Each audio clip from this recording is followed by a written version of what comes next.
Grace and peace, everybody. You saw the thumbnail. You saw the title. Have no fear. Have no fear. Your fearless leader is here. I know I'm never late, but I was sitting here talking to my guest, and we are going to have a great show today. Oh, my goodness. So first of all, thank you so much for everybody who's stopping by. Feel free to jump into the best live chat on this side of Pluto.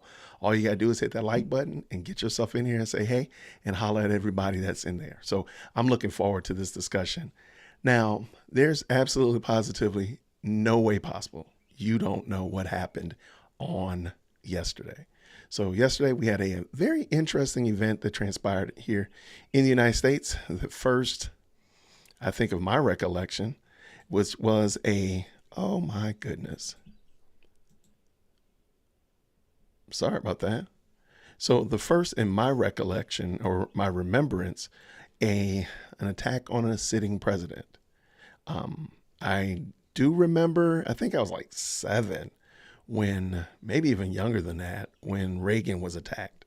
But, and I do remember Bush getting a shoe thrown at him. But besides that, those are the only ones I remember. Like I have a working remembrance of. So what happened on yesterday was probably for most of us a shocking event, to say the very least. What happened yesterday was probably something that we can say, yeah, I kind of remember where I was when this happened. And that's kind of been the tone for 2024, really. Let's just be honest.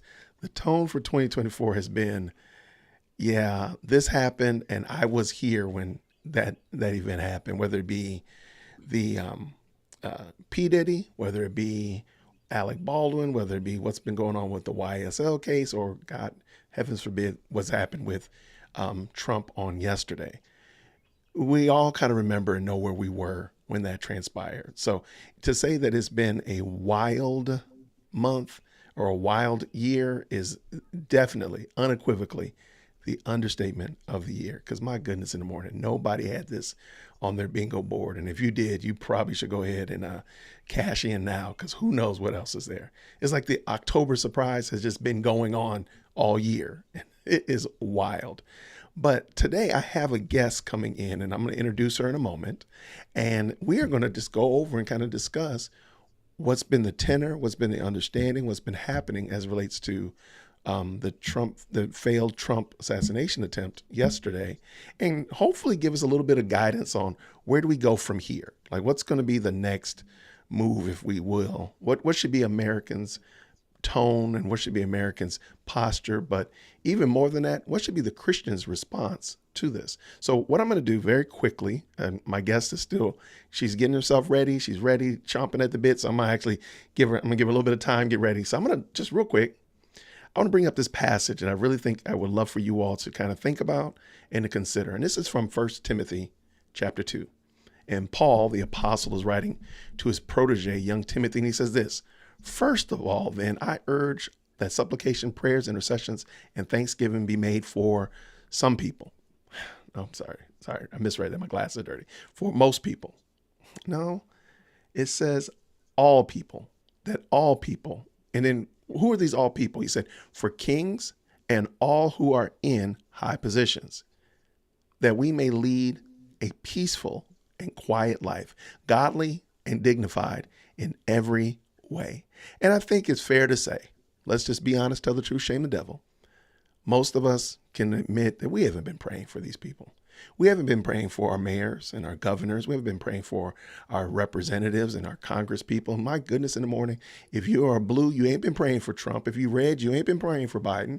We have not been praying for these people. But look at what Paul is saying would be the benefit of doing such thing, that we may lead a peaceful and quiet life, godly and dignified in every way. And I think it's fair to say, we can all say that, yeah, our lives are not peaceful. If you go on Twitter right now, you see unpeaceful lives.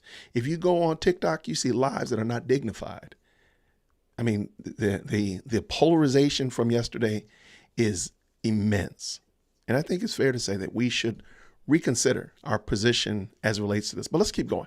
This is good, and it is pleasing in the sight of God our Savior, who desires all men to be saved and come to the knowledge of the truth. For there is one God, and there is one mediator between God and men, the man Christ Jesus, who gave himself as a ransom for all, which is the testimony given at the proper time.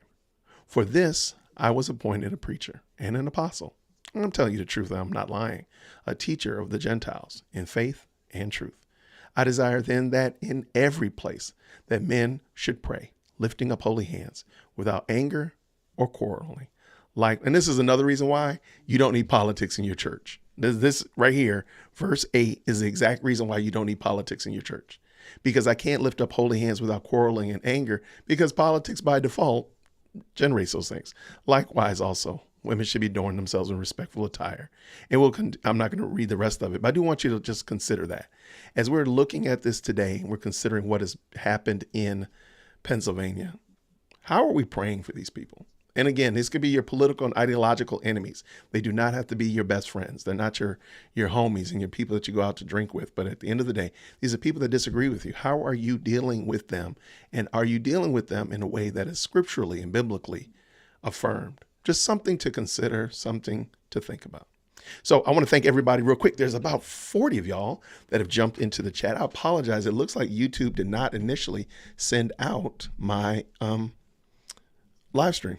And I apologize. I realized that Transplanted Texan sent me a message. I was wondering why you sent me that, Transplanted Texan. Now I see why. Because my video was not made available to be seen. Go figure, YouTube. Go figure. But anyway, I appreciate y'all stopping by. If you don't mind, if you do like this type of content, a social and political commentary from a Christian male perspective, hit the like button if you don't mind. It does help me to realize that you find value in this. And then again, if you don't like this, hit the like button like 3 times. I mean, that'll kind of help out as well. But let me do this. I want to bring my guest on today. I'm going to have her introduce herself. I want her to tell you exactly who she is. I believe that you're going to enjoy this conversation. So with no further ado, Crystal, how are you? Hey, how are you guys? How is the dear woke Christian family We are doing? fine. I'm grateful to be on this podcast. Jason, thank you so much for this opportunity. Even though it's on a sad note, really sad about what happened. Mm-hmm. Um, you can find me. My name, first of all, my name is Crystal, but a lot of people know me as Red Pilled Brown Girl. I Mm-hmm. named myself Red Pilled after I heard the story and watched the movie The Matrix. We've all I seen love it, it. where you take the red pill if you want to know the truth. I desperately was in seeking the truth, which doesn't come that easy to my demographic. Unfortunately, African American women are under attack when it comes to that type of thing. They've been Absolutely. psyoped. We've lost our men, and I was desperately looking for the truth. So that's where I get the whole red pilled brown girl, because I'm totally red pilled. Follow me on YouTube. On Instagram, I'm Red Pill Brown Girl, but I'm also under CJ Shines Bright. I do believe that we are the light of the world, the city on the hill, and we want the world to see our light and Mm-hmm. glorify God. Um, so that's enough about me. What happened yesterday, I believe, was the fulfillment of what we've already seen and what we've said, that these people would stop at nothing to control. To stay in control and to stay in power, unfortunately. And Mm-hmm. when I say these people think that I'm talking necessarily about Democrats, but not necessarily. It's not a Democrat or a Republican thing. It's the heart is deceitful and desperately wicked, who can know it?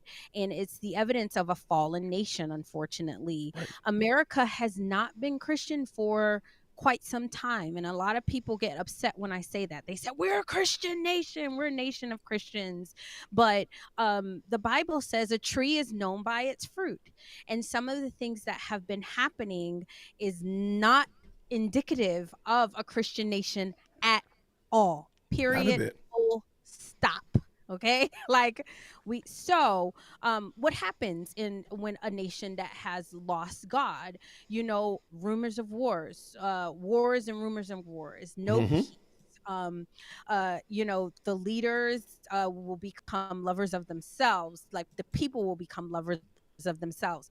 All of that is what is happening now. And it's unfortunate that somebody would try to assassinate anyone but a sitting president. I mean, the former president of The the former president, right? United States.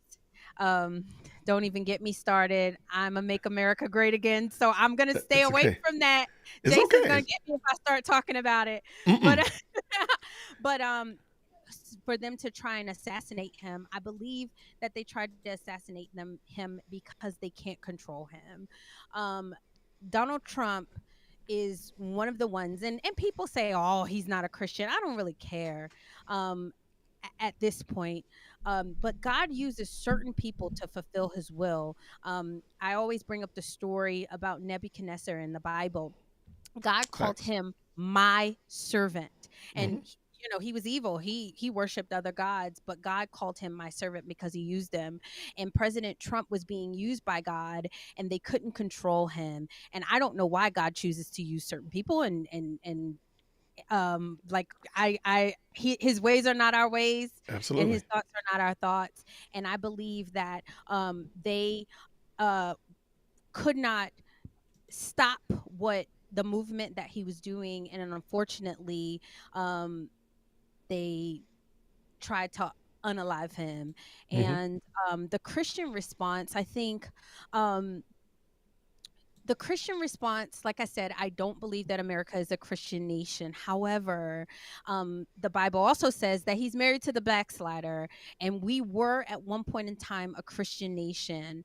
And how do we get back there? The formula is always the same, I tell people. And the formula is, if my people who are called by my name would humble themselves and pray, seek my face, turn from their wicked ways, then will I hear from heaven. I will forgive their sins and heal their land. And that is the appropriate Christian response.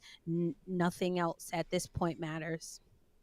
I agree. Thank you so much for that opening salvo. You stole all my show notes, though. I mean, good Oh, gracious, I'm man.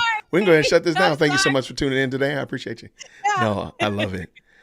No, I agree with you 100%. But I think, as you brought up Nebuchadnezzar, I think um, Bible scholars, as Bible students, will realize that God called Assyria, he called Babylon, he called Egypt, he called all these wicked nations. Oftentimes, he called them his servants, his Yeah. hand against his unruly, rebellious children. So please keep in mind that God uses it. I mean, the devil is God's devil. I think that point is lost, and a lot of people miss that point. So it doesn't really matter whether or not Trump is godly or Biden is holy or whatever. It really is irrelevant. It is who is ultimately at the helm of the ship. And since Christ still reigns and he's still at the helm of the ship, then whomever is there, he steers and moves as he sees fit. So that's the thing I think many people, the takeaway that people should take away from this is that at the end of the day, when smoke clears and everything's said and done, Christ still reigns. Christ is Absolutely. still ruling and reigning over the affairs of men. Now, of course, nobody would want to see something tragic like that happen, especially if you were just watching the rally, just minding your own business, eating popcorn, editing a video, and you see something insane like that. I mean, 2 or 3 millimeters to the left or to the right, you would have seen something horrendous in real time. Nobody wants to see that. I wouldn't have wanted to see that for anybody, whether you're my friend or my foe, whether I like you or not. I wouldn't have wanted to see that. So that's not the issue at hand. So you can say, like, yeah, that was horrible. But I think also something that we have to keep in mind is that we're looking at a new form of discord. We're looking at a new form of disagreement. Like, wait. We disagree, and we can disagree about whether or not to wear a black shirt on the podcast or a yellow shirt on the podcast. But we don't got to go fisticuff about it. Like, wait, hold on. How do we get here? And then even better than that, how do we get back to a civil? I've seen quite a few people saying we need to go back to civility. And I see them pointing fingers in both directions, which I think is the right thing. I do think one party is much more akin to physical, Violence. taking it to physical violence, but that's beyond the point. But so what I wanted to do very quickly is I got a couple good comments, Okay. and I'm gonna call those out, but then we're going to look at just a summary, a video, and we can look at it. I went through a couple of news sources, and lots of people were summarizing everything that happened on yesterday. And I found one I thought was pretty good, and it was to the point. It wasn't super long, because there were some that were long and some were super truncated, and it kind of missing some key points. But I'm going to answer this question that Atlanta Since 82 asked. Do you think it was a hoax? Hold tight, Atlanta 82. I'm going to answer that question at the end, because I'm going to explain why I have the answer that I have. So have no fear, I will answer that question. But here's another one right here, and I really want to dig into this one because I've mentioned this quite a bit. And the question is from SM. Should this have been mentioned in church services today? We've gone through, Crystal, you may or may not have heard, I've made a lot of hay about, I feel like the church is off limits to political campaigning.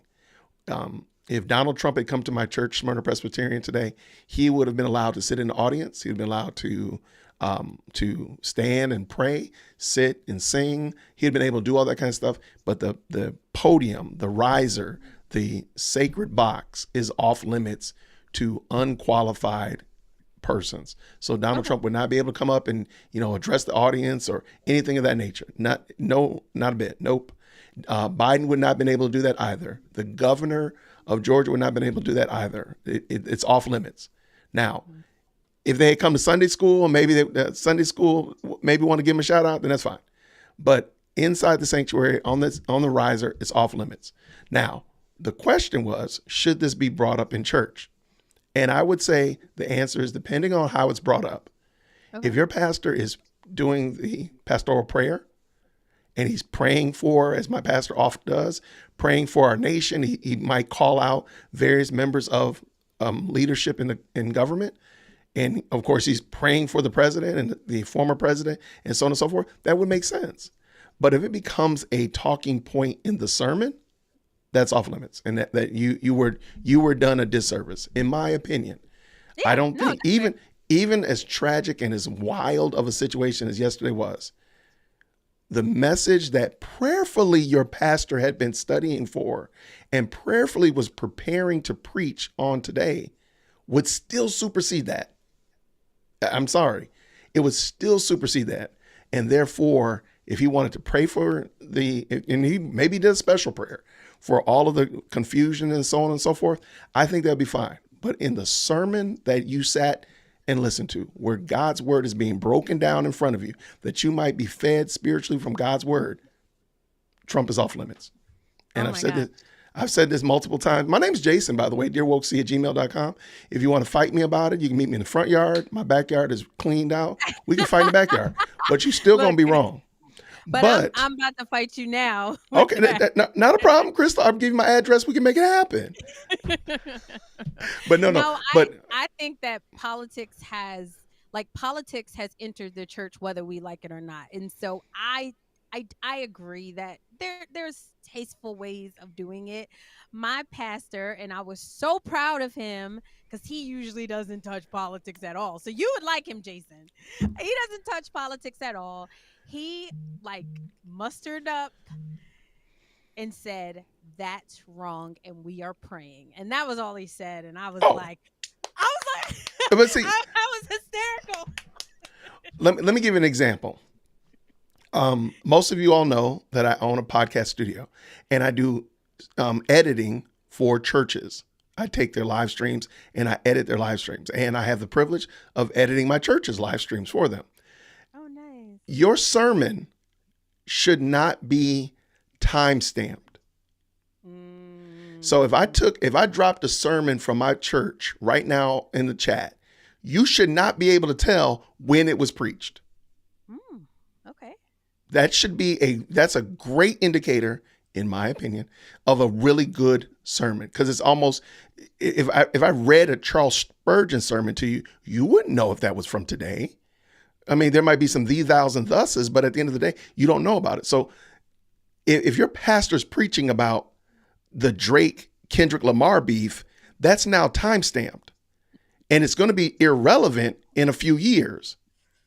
You know what I'm saying? If your pastor's preaching about some culturalism, once that thing goes out of fashion, once that thing goes out of vogue, the sermon goes out of vogue. the sermon has no value almost anymore. So that's why I say it shouldn't even be brought up in the sermon. Now, again, hear what I said. If he wants to, again, if he's saying that that's wrong, if he's praying for these people, praying for the family, the people that were negatively impacted, people that were killed, then absolutely, that's outside of the sermon. Because when I do the edits, I cut off all that stuff and all I give y'all is a sermon anyway. So there we go. But if during the sermon, he goes on a 10-minute Joe Biden is a terrible person rant or an 18-minute Trump won the debate discussion, it's time-stamped and it's no longer going to be relevant. So therein is the problem. That's my little 2-cent rant on that. So no, I'm not disagreeing. No, I think your pastor's probably very fine with that, in my opinion. So what I guess my question to you is, where do you believe that the pulpit and culture meet, or do they not? Do they never don't meet? Mm-mm. Okay. No, the pulpit is where you as the congregation, you as the member, those who have been called out of the world to assemble here are told what thus saith the Lord. God, I'm sorry. I know y'all gonna hate me for this. dearwokec@gmail.com. Make sure you email management because he don't care. I'm just going to tell you right now, God is not worried about the election.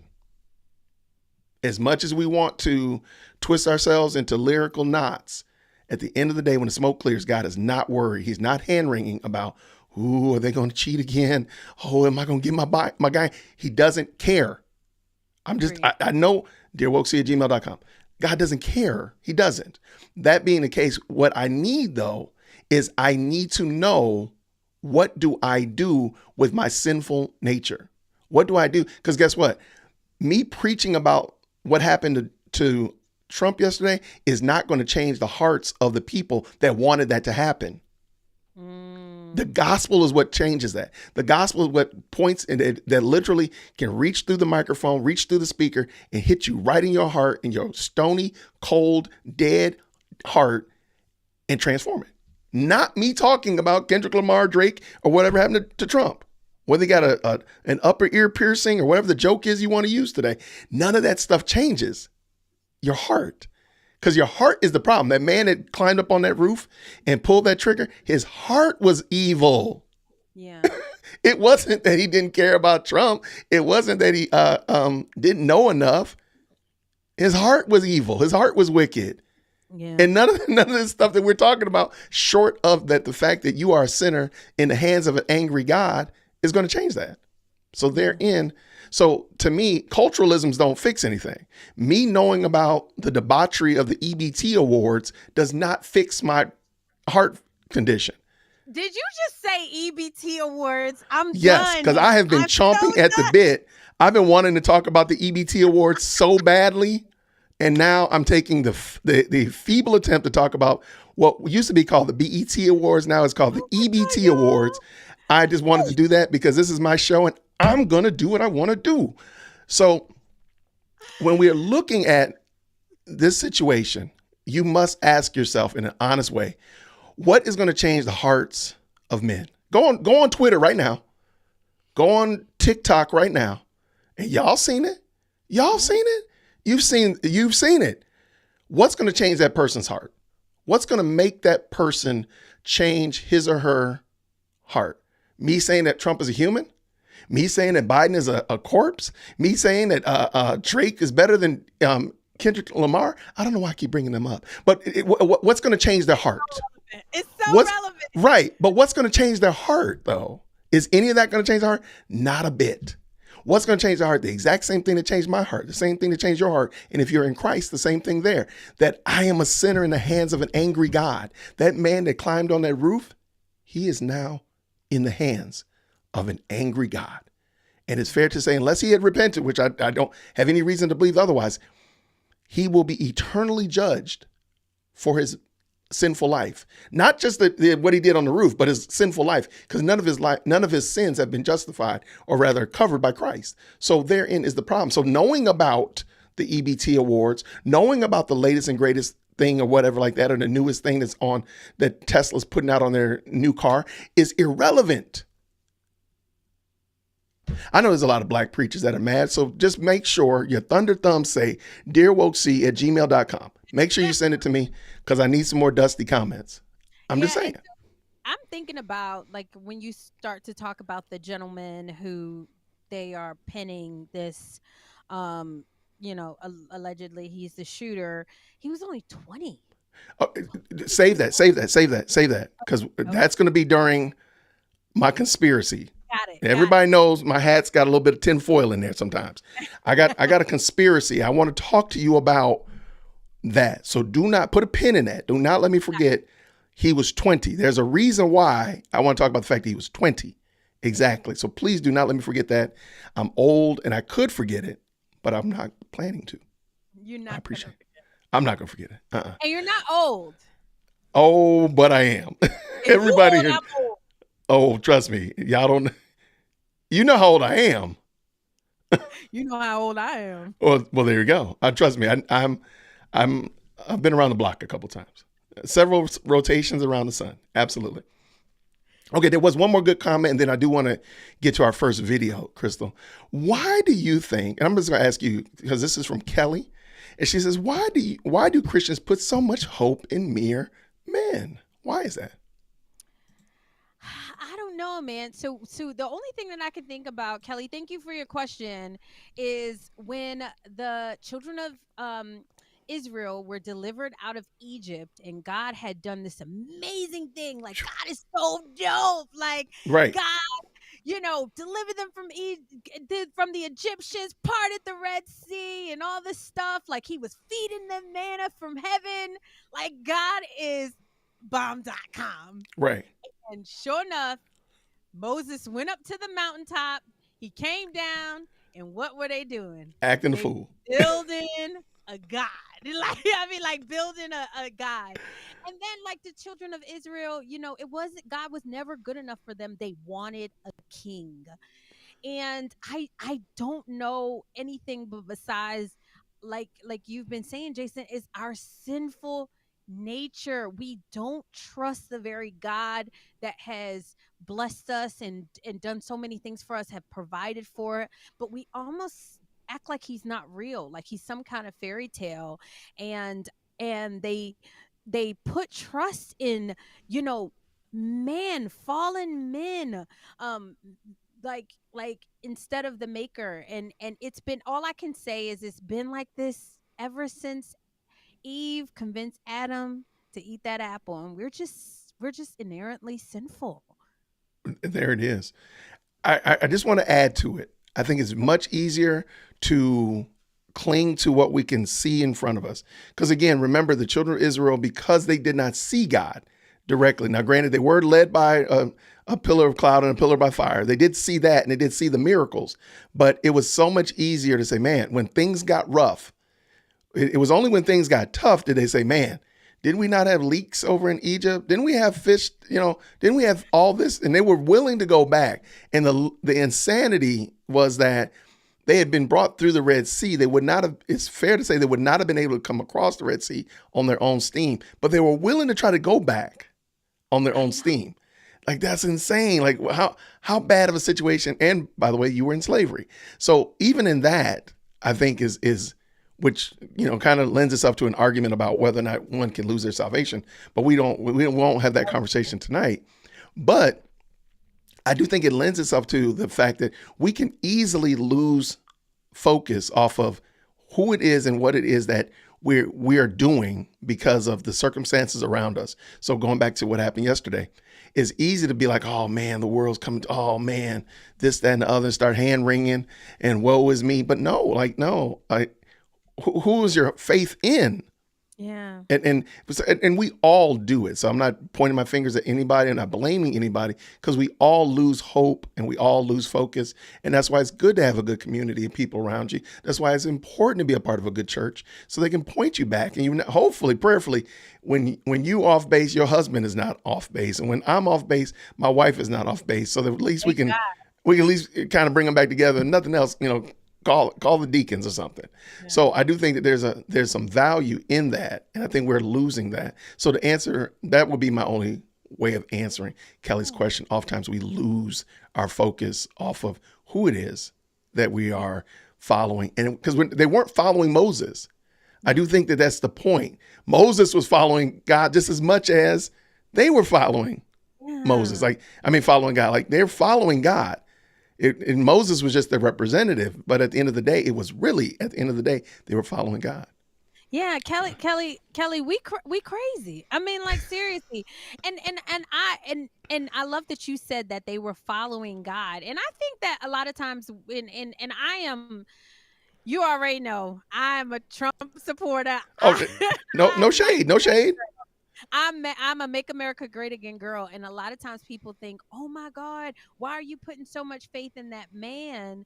I don't necessarily put any faith in President Trump, and we'll talk a little bit more about that. Like, For I was sure. sad that happened, Mm-hmm. but my hope is in Jesus. Like, Absolutely. so. Okay, there is. Okay, You got one more. there's another one, man. Okay, and I appreciate the question. Now, these are. I mean, we had some clips and some videos to talk about, but here, because I think this is still important and it's still along that same vein. For sure. So SM says, follow-up question. Then should churches not celebrate the end of Roe versus Wade in service? Okay. Okay. Do you want to take it or do you want me to take it? I can take it. I can take it. Well, let hold on. Rip. Okay. But I think it's a follow-up question for you, because I got no problem. I do believe that politics belongs in the church, but we will be here all day long. And me and Jason, like, me and you will be fighting, okay? No, we're not. We will not be fighting. Nope. I'm not going to, because see, I demonstrate what I believe we should be doing in civil discord. We can disagree, and I'm not going to even do slight and be like, and you can still be wrong. I ain't going to even do that. I'm fine with that. I will lay out my case for why. And please understand, the church, your church is probably a large square foot building. All I'm saying is, in the sanctuary, that's not where it goes. You can do it you can have it in the fellowship hall, during Sunday school. Y'all can have during your church picnic. Y'all can do all that stuff. But in the sanctuary and from the sacred box, I would argue that shouldn't happen. Now, watch this. I think Roe v. Wade is a different situation. Oh, really? Because Roe v. Wade is an actual policy that promotes the deletion of little people. So my reverse question would be, why in the world would we not celebrate more people being able to be alive? Why, if there was a bill that said that you could run over people in the crosswalk without any retaliation, and we would all be like, hey, that's crazy. What are you talking about, man? That's insane. And that law was done away with. Wouldn't we celebrate that this crazy law was done away with that allow you to run over people in a crosswalk? That would be insane. We would all be like, absolutely. This is the equivalent of that. We're running over little people in crosswalks every single day. There's no good, valid reason for the process of deleting little people. Sorry. My name is Jason, dearwokec@gmail.com. You can meet me outside. Absolutely. I'll even do side camera. Here, I'll even do side camera. All right. It doesn't matter. You're still going to be wrong. But when the smoke clears, when everything's said and done, see, that's what I get from being funny. I couldn't get it to come back. Right. But when the smoke clears, there's no reason for it. So if that law was done away with, period, they had completely banned this process of deleting little people, and your church during the service, I'll even go as far and be as gracious, say, from the sacred box, and your pastor said, you know what, this week we celebrated the doing away of the wicked, evil practice of deleting little people in the womb. Let us thank God for this evil law, this evil practice being done away with. Let me tell you who's not going to be upset with you. Me. Okay. Yeah. But that's fine, because we've made everything political and feel like, well, this is a liberal, this is a conservative. How in the world are you okay with this process? That's something you might need to have a little talk with Jesus and maybe consider. Am I converted? I know I just made some people mad. I lost 2 subscribers for that, but it's okay. It's all right. It's very possible that you might need to go back and have a real, oh mercy. Ladies and gentlemen, boys and girls, I'm sorry, President Firstborn. Everyone, this is just a little note. Everyone like, comment, and subscribe on my new Instagram post. Hi! Go away. Nobody likes your Instagram. 9 people in the past 2 minutes. This girl's sitting here counting how many people. Go away. I'm Love famous. it. You're not famous. I've got nearly 1,000 followers. You have more followers than me. No, But you know what? 1,000. You know what you're gonna do? What? I'm not gonna follow you out the door because you're gonna go out the door and shut the door. Oh my gosh, I'm Bye, gonna baby. follow her. I'm No, totally nobody's gonna follow her. Bye. So what All I right. will say about that is, and I won't spend very much time on it. I do believe that politics left the church out of fear, and where I believe that church, we are very, very, Christians are so spiritual. What you gonna learn about me, Jason, Mhm.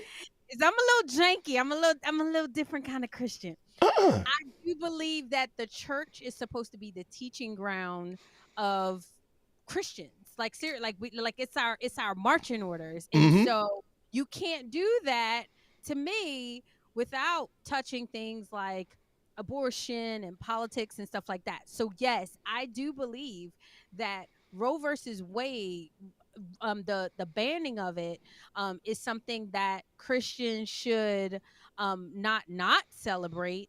However, I think that we're so used to celebrating these little wins as Christians, Mhm. and we haven't realized like the ultimate win is for the hearts of, for God to change people's hearts. So the canceling of Roe versus Wade, Roe versus Wade is like, oh, yeah, we did that, but people are still offing and unaliving little people. Like, you mean to tell me you could go to another state and Yeah. unalive a little person? Like, where they do that out? And so, I do believe that the church has got to start speaking out culturally about this stuff. I'm sorry. No. Am I okay? Is No, my you're perfectly okay.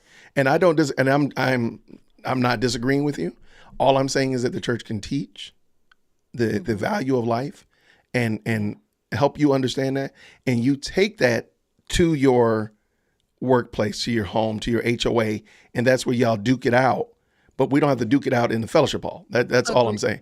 So I'm not Agreed. saying that the churches don't. Like, for example, if your Sunday school season during the summer, we do like teaching series during adult Sunday school. So let's say that we just finished the doctrine of God.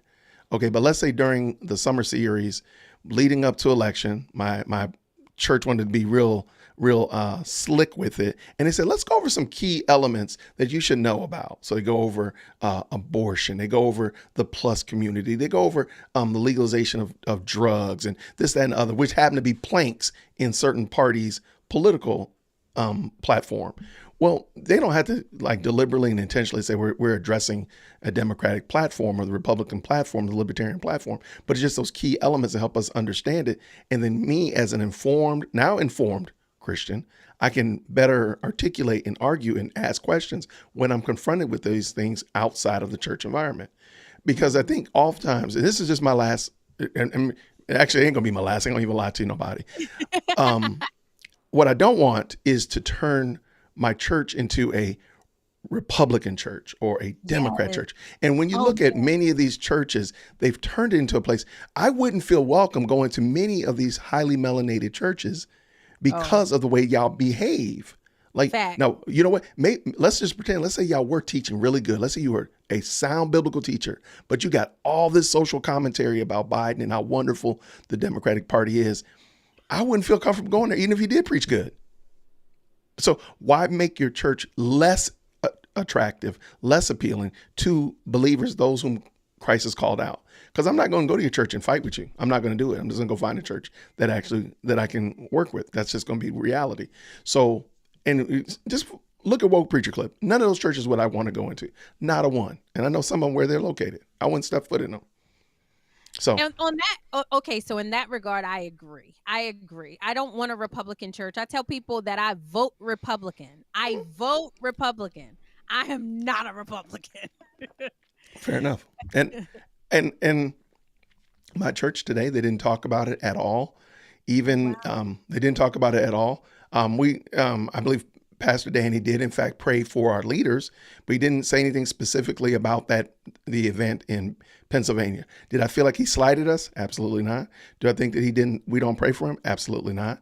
It's just, again, they don't like time stamping messages or what's being preached so that it becomes, they want it to be evergreen. They want it to be something that you can listen to in 10 years, or your grandchildren could listen to if it's still available. They still want to be able to listen to it rather than something that's going to be, oh, this was only in 2024. Wow. That's a, I actually, I think you have turned me over a little bit. I'm No, serious. there we go. I actually agree with that. I agree with, you do not have to like say Republican or Democrat. You have to just teach the word of God, and wherever let the chips fall where they may. Like, if Absolutely. your party is my husband, when he was preaching a sermon, he said, I don't care who you vote for, but if your party is telling you a man can get pregnant, You get some problems. There's some problems there. There's a lot of problems there. Absolutely. All right. No, that was good. And thank y'all so much. There's a lot of good commentary in the chat. Let me make sure. Okay, this is going to be for you. And you kind of addressed this. oh yeah, So yeah. Talib said, how would politics fit into the church? Oh my gosh, why is it so long? I'll fix this. Yeah. In a See what I church mean? service. Yeah. Yeah. I think the church in and of itself has got to teach people what the Bible says, and like, you, without fear of, Mhm. and like, you don't have to say Republican, or you don't have to say Democrat, but you have got to talk about issues, meaning abortion is one of the one of the reasons why we're in this mess that we're in, like the poverty of the African American or the Black American community, the sickness. God actually talks about in his word about what happens when you shed innocent blood. Yeah. So you have people like me, myself, and I think I take this so personally because I've had abortions with an S. Okay. Abortions. And here I am just thinking, I don't want the baby.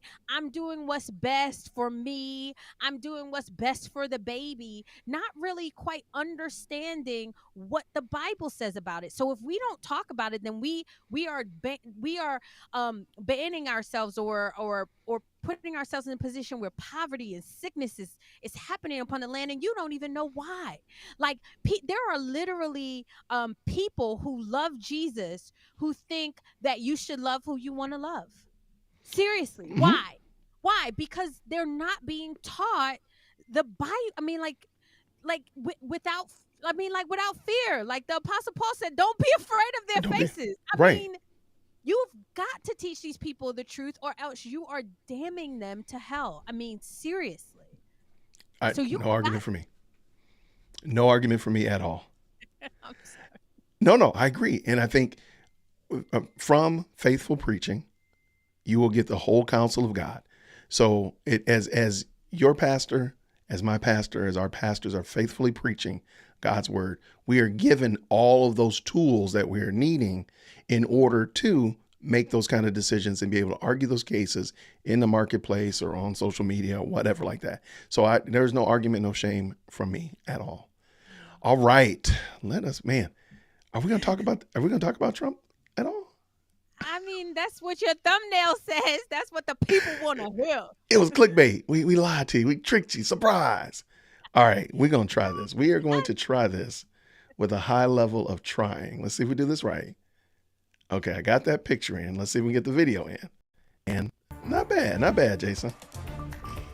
Images from today Americans will never forget. Blood on the face of a former president while rallying voters in Pennsylvania. If you want to really see something that's... All right, before we get too far afield, can y'all just real quick in the chat, let me know what you can hear. Drop a 1 in the chat. Let me make sure that y'all can hear that correctly. Could you hear it okay, Crystal? Yeah, they shot my president. I just get mad all over again. I agree. All right, let's see what we got, people. Images from today Americans will never forget. Blood on the face of a former president while rallying voters in Pennsylvania. If you want to really see something that's said, take a look at what happened. The shooter taken down within seconds, but in the crossfire, 3 innocent people shot in the crowd. 1 killed, 2 others critically hurt. So I was just so scared. I was laying on the ground. I was like, am I going to be next? A resilient Donald Trump after an attempt on his life. A fist to the sky as agents carry him to safety. We cannot allow for this to be happening. We cannot be like this. We cannot condone this. A dark day for America. But a day to unite against violence.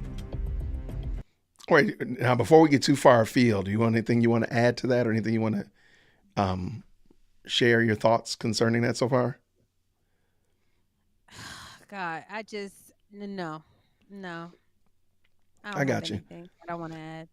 Well, I would only add that the more rhetoric that we spew, and I think this is the thing that I think people are missing, is that we have gotten to a place now in the discord where we're no longer even considering and thinking that the people that we're arguing with are actually people, or even like they have families, that they have loved ones, that they have concerns and issues and such of that nature. You just see them like, do you really believe? Do you want me to really believe that a person who disagrees with me ideologically doesn't want to take care of their families? Do they take care of their families differently? Does this woman with the cowboy hat and this person with the camo hat, do they take care of their families differently than somebody else? Do they not feed? Do they not take them to soccer practice? Do they not want them to, I mean, like, please understand that we have far more in common. You hear this all the time. We have far more in common than we have that are not common. Now, some of the things that we have not in common, we do need to roll up our sleeves and get ready to go in the backyard and fight it out. But really, at the end of the day, a lot of the things we have, we're not fighting about a lot of different things. We might be looking at things. There are some things that really do need to be fought out. And there is no common ground with the deletion of babies, or a man could get pregnant, or some of these other things. There's no common ground, but some of these things are really truly not differences. They're distinctions with no difference. Okay, yeah. That was just my little caveat, but let's let this go. Let's get this go. Donald Trump is out of the hospital tonight after an assassination attempt. He is doing well.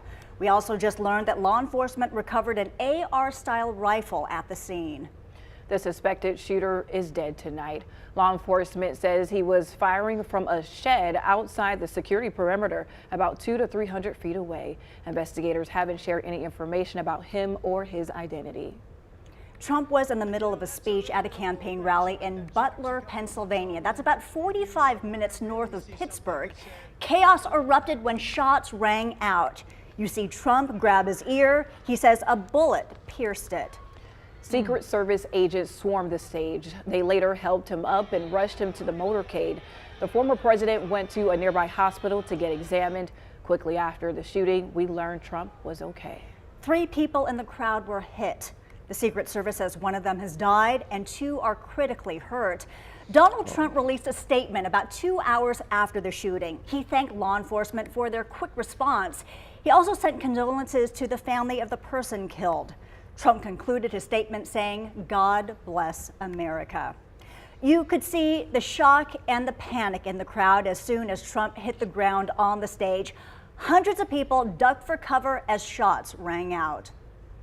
It's just honestly so scary. Like, you see all these things about shootings and you never think it's going to be you until it is. I heard the second, and then I realized what it was that was happening, so I just kind of shoved my wife down to the ground and put myself over her while I scanned around me, trying to figure out where exactly these shots were coming from. The bullets rattled around the grandstand. One hit the speaker tower, and then chaos broke. We hit the ground, and the police converged to the grandstands. We assisted with the 2 patients that may have gotten shot up in the grandstand, and we cleared a path for getting them out of the way. And it's just a sad day for America. I heard the shots. I thought it was firecrackers to begin with. Somebody over there was screaming, "He's been shot, he's been shot." So I made my way over. I said, "I'm an emergency department physician. Let me help you." The guy had spun around and was jammed between the benches. He had a headshot here. There was lots of blood. President Biden gave a statement tonight after the deadly shooting. Okay, I'm gonna wait. I'm gonna real quick. Anything you want to add, Crystal? No, I just I'm sitting here and I'm watching how they are talking about this like very, very different how they talk about everything else. So I'm just getting, I'm a little frustrated with the media in particular, but That's fair. whatever. I do think that it's beautiful in true Trump fashion. He thanked the law enforcement, where some people have been asking, did they do all that they can? He just is so gracious. Like he was like, number one, thank you for the law enforcement. So he's I just agree. I do think it's and we can talk about this in a moment, but yeah. I do think it's interesting that, remember, they wanted to remove Secret Service coverage from a president that had a felony, and imagine what that would have been like. Which just seems wild that they wanted to do that, and then this happens. Just something to think about. Yeah. I think that wouldn't have happened, but I don't think so either. But the fact that you're even toying with it, like, what was the purpose of that? Like, I didn't even get what was the purpose. What were you trying to accomplish from saying that? Again, that just seems ludicrous. But let us continue. Let us go. At that Trump rally, Biden and Trump did speak on the phone tonight. Look, there's no place in America for this kind of violence. It's sick. It's sick. It's one of the reasons why we have to unite this country. We cannot allow for this to be happening. We cannot be like this. We cannot condone this. But the bottom line is that the Trump rally was a rally that he should have been able to be conducted peacefully without any problem. But the idea that there's political violence or violence in America like this is just unheard of. It's just not appropriate. And everybody must condemn it. As you can imagine, lawmakers from across the country have condemned this attack and offered condolences to former It's funny that President Twitter Trump, gets so much among them two shine. former presidents. The George W. Bush Presidential Center posted a statement from former President Bush tonight. Laura and I are grateful that President Trump is safe following the cowardly attack on his life, and we commend the men and women of the Secret Service for their speedy response. Former President Barack Obama also reacted. There is absolutely no place for political violence in our democracy. Although we don't yet know exactly what happened, we should all be relieved that former President Trump wasn't seriously hurt, and use this moment to commit ourselves to civility and respect in our politics. Michelle and I are wishing him a quick recovery. oh God. not long before President Biden spoke tonight, his campaign. I'm so annoyed. I was talking to someone today that's very close to me, and they couldn't understand why I had posted, thoughts and prayers, my AZZZZ. Oh no. No. My AZZZZ. And the reason why I say that is, and I gave the example, like, if I'm constantly saying, oh, your daughter is a whore, your daughter is a this, your daughter is a that, and she deserves to be raped. Like, if I'm saying that and then eventually she gets raped, like, you don't want to hear anything from somebody saying, oh, I'm so sorry you got raped. Like, their words caused this thing to even be an issue. Like, I mean, like, their words and their hateful rhetoric against this human being, whether you like it or not, Trump's gonna get the same grace that all of us enjoy. God, he's still made in the image of God. Let me flip it on his head. Yeah. You will get the same amount of grace that Trump gets. Facts. There you go. So I real quick, people's grace meter will completely go in a whole red line. It's going a whole nother direction because they want as much grace. They want as much forgiveness. They want as much kid glove as possible. And you only going to get as much kid gloves as Trump gets. What about that? That's But so good. I think the problem is we've lost the candor of, this is a human being that needs Christ just as much as I'm a human. Please understand, Trump is no more of a sinner than you are. He's no more of a sinner than you. So as much as, and let's be honest, tell the truth, shame the devil. Y'all be sinning in your mind a whole lot worse than Trump probably has done in public anyway. So let's just tell the truth. My name is Jason, DeWokC@gmail.com. So you're welcome to email management. You're welcome to. Please email management. I got no problems with questions with that. Say Jason, again? in their minds, they just don't have a camera on. They just their don't got a back. camera up. That's it. That's the only thing. You haven't been in the public eye for 30 plus, 40 plus years. That's the only thing. If you had been, you would probably be just as worse. Let's just tell the truth. So that being the case, we've lost the candor of just being able to have a civil discourse and say, hey, I disagree with your politics. And matter of fact, many people don't even know the politics that they disagree with the man about. Because we're going to look at a video in a second where they're attributing an idea to him that he is not subscribed to. I'm like, why are you upset about this man, about a policy that he is not condoned? But you've now added. Absolutely. Like, you're adding things to the narrative because you don't even know. Like, just tell the truth. You don't know why you hate Trump. You really don't. That's the end of the day. So how about this? Rather than say, well, he's just a big meanie head and he has bad hair and he has an orange tan. Okay, fine. Those things are probably true. He did put out some mean tweets. Sure. But how about this one? What is your ideological issue with him? Because as far as I know, being mean, having orange tan and bad hair is not a requisite for being the president. And I hope Christ doesn't hold you accountable for those same things. So what is it actually ideologically that you disagree with him at? They can't come up with it. And there's the crickets. And matter of fact, I need my crickets. Where are my crickets at? I don't got my crickets. Darn it. All right, we'll just do that. I can't find the crickets. But so my point and my problem is a lot of the time, this is the byproduct of us dehumanizing people to the point that we no longer see him as just a human. You don't see him as a dad. Sure. He's got kids out of wedlock. Most of y'all do. So stop it. Okay. Sure. He's got baby mamas. He got premarital whatever and extramarital whatever. And so do some of y'all. So stop it. So and stop he married being. that. Say again. I say he only had one and he married her. Right. Like just stop it. Stop it. Stop with the hoi polloi, like we're so much better. Just stop it. Because we're not. All right, let's keep going. Sorry. No, it's great. Campaign announced it is pausing all messages to supporters. The campaign is working to pull all ads off of television as quickly as it can. This comes just ahead of the Republican National Convention that starts on Monday in Milwaukee, Wisconsin. Law enforcement was placed on high alert days ago there. A federal threat assessment team sent out a warning calling for heightened awareness. The team never identified a credible or a specific threat. It just wanted local leaders to know about possible danger. Leaders met to discuss securing the city earlier this week. The immediate question for today's deadly shooting in Pennsylvania is how. Secret Service has protocols in place.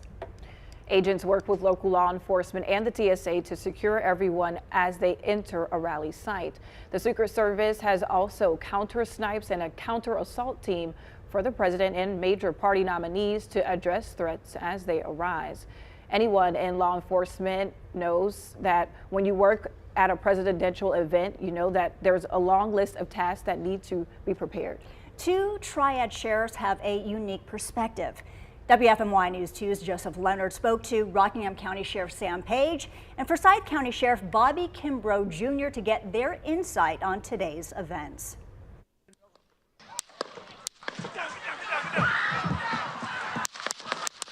Two local sheriffs tell WFMY that assassination attempt on former President Donald Trump is sending shockwaves through law enforcement. Whatever you come to in America when we resort to violence, I was saddened by that, regardless of what your affiliation may be. Very shocking. You know, we're in the middle of campaign season, and then to see this happen. So I'll say a big prayer for former President Trump and for speedy recovery. Both say everyone working security for high-profile events are prepared to jump in at any moment, and there are several levels of preparation from Secret Service, from advanced planning teams, day of security, to sweeps after the event. Anybody that has done it at that level, any type of high level, high speed, dignitary protection, you know that it's business. And you got to be willing, as we say, to give up the ghost. In other words, give up your life to save someone else's life. That's a whole nother mindset in order to perform like that. But I don't know. He sounds like he would. He sounds like I don't know who he is. I kind of like it. I like the way he said that. I didn't like the way he said that. They're wishful thinking. But that's the role of the Secret Service. I mean, go back and watch the Reagan attack. That's the Secret Service's position. I agree. You said he looked like he would do it. Oh no, he sound like it. The way he came across. I don't know. I'm just saying. Blacks always can tell you everything that they would do. Absolutely, that's fair. That's fair. You won't even tell your wife that she to be quiet. You ain't gonna run behind no bullet. Sorry, that's a show. Oh my gosh. Even with those thorough setups, they say the threat always exists, especially if a shooter, like the one in this case, sets up outside of the event. We know that the magnetometers, anybody who comes in, no weapons, the UR check. I mean, we've gone in and we've been thoroughly checked. The problem you have to worry about is an off-site shooter. And both sheriffs have extensive knowledge. Sheriff Kimbrough is a former DEA agent, and he's been sheriff since 2018. Sheriff Page started his career as a law enforcement officer with the Air Force, and he's been sheriff of Rockingham County since 1998. Trump's name is plastered all over the country. Few places have the prominence of Trump Tower in New York City.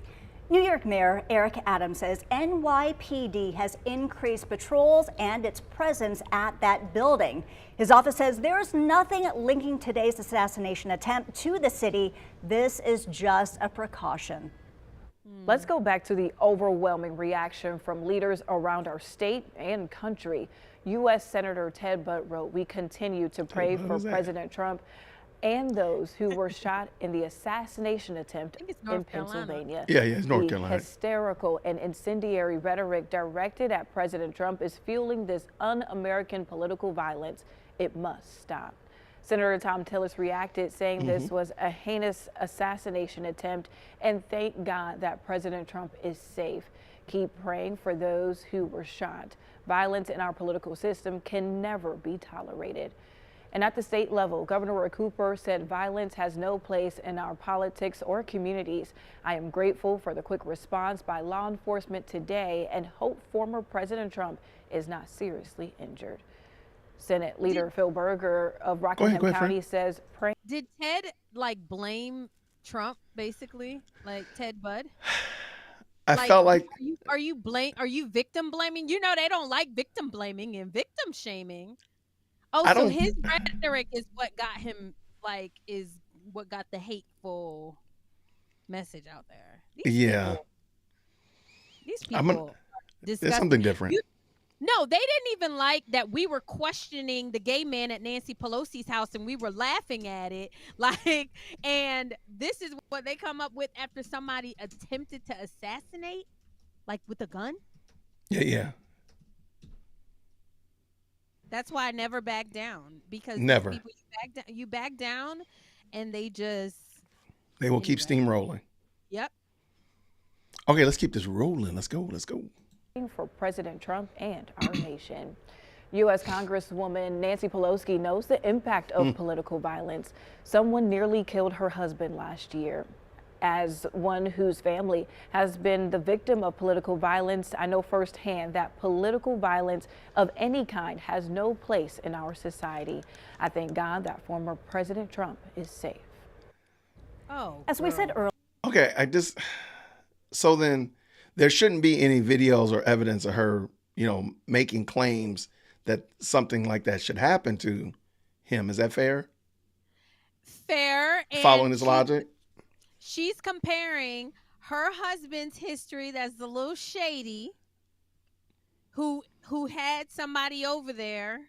Right. And it looked very personal. I don't care what y'all heard on that tape that came out a whole month later with Nancy Pelosi. Let's keep it funky. A whole month later with AI. You mean to tell me you can't make a tape sound like something of what it, what you want it to sound like? I know what I saw, and I know that they look like they know each other. That didn't look like no political violence fight with that. That is correct. The way that man took, I know what you mean. took that hammer, please. And you gonna compare this to somebody getting shot? Girl, bye. That's not all I the have same. to say.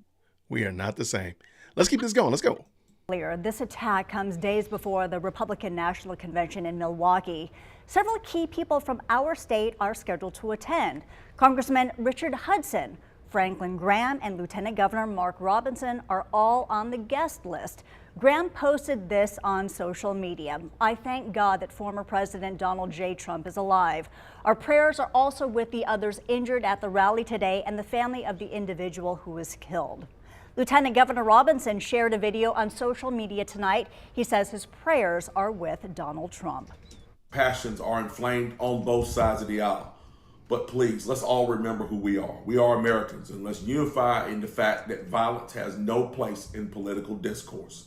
We must remain calm, we must remain steadfast, and we must remain unified on at least that point. And we asked to speak with Robinson's opponent in the governor's race, Attorney General Josh Stein. His campaign did not respond to our request tonight. He did share a statement on social media. "I am outraged by what happened tonight at President Trump's rally. Political violence is abhorrent and has no place in America. I pray for his health and am grateful he was able to walk off the stage tonight. I appreciate the Secret Service and law enforcement for their immediate response." Greensboro just saw a campaign visit from Vice President Kamala Harris just a couple of days ago. Secret Service was in town as she spoke to a crowd at Dudley High School on Thursday. Well, tonight, the Vice President said in part that she is praying for Donald Trump, his family, and all those who have been injured and impacted by the senseless shooting. She went on to thank the Secret Service, first responders, and local police for their immediate action, and also saying violence such as this has no place in our nation. All right. Anything you want to add, Crystal? I mean, I thought it was a good summary. Yeah, for sure. They're saying what they're supposed to say. Oh, yeah. When something like this happens, but like I said, it doesn't fix what they've been saying this entire time to make I love that you use the word dehumanize him. Like that doesn't fix it. So. I got you. No, I appreciate it. And I think that's where as we look at this and kind of unpack this, and it'll be more unpacking the rest of the week as the RNC is this week and so on and so forth. I missed Kamala's live. No, I didn't. Trust me. I didn't miss that at all. I didn't miss it. As we unpack it, and we'll be unpacking more during the RNC, I think there's something that we have to realize again. Many people are arguing about everything around people's ideology, the things that the policies that you actually want to see implemented. And at the end of the day, I think many people who disagree with Trump, many people who hate Trump, why do you hate him? Why do you disagree with him? About what do you disagree and hate? Many of them, I think, if that question was posed to them in an honest and fair way, many of them would say, yeah, I don't know. He's just a big meanie head. And at the end of the day, that's not enough. That's not what we're talking about. What is the policy? What is the idea that you want to see implemented? What is the policy and idea that you don't want to see implemented? What is it? Or what is it? And then, of course, we could always flip the script and say, well, tell me what it is that you're so excited about Biden. I tell people all the time, if you want to win this election, just do a press conference in the bread aisle at your Kroger. Do a press conference outside of the milk and the egg section of your local grocery store. It's a wrap. If you do if Trump wants to guarantee a win, do a political rally outside of Quick Trip where the prices of the gas is right there. That's all you gotta do. It's a wrap. It's a sealed deal. That's all you gotta do. You don't even need an RNC. You literally can just do rallies outside of the local gas stations, and it'd be a wrap, because everybody. This is the thing people forget.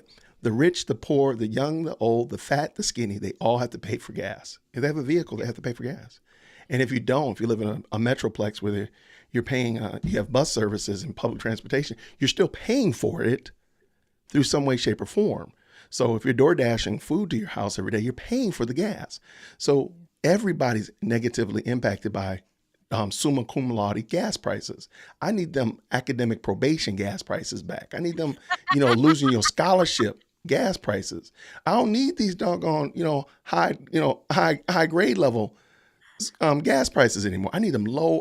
Look, you on academic probation, you on remedial math, you on like 001. Okay. That's what we need back. But at the current moment, under this current administration, you can't even get a gallon. You can barely get a gallon of gas for a 5-piece. So true. So true. That's all you gotta do. I'm telling you right now, just stand outside of there and just talk right outside of the gas thing. Let the gas pump do everything for you. But okay, there was some good conversation.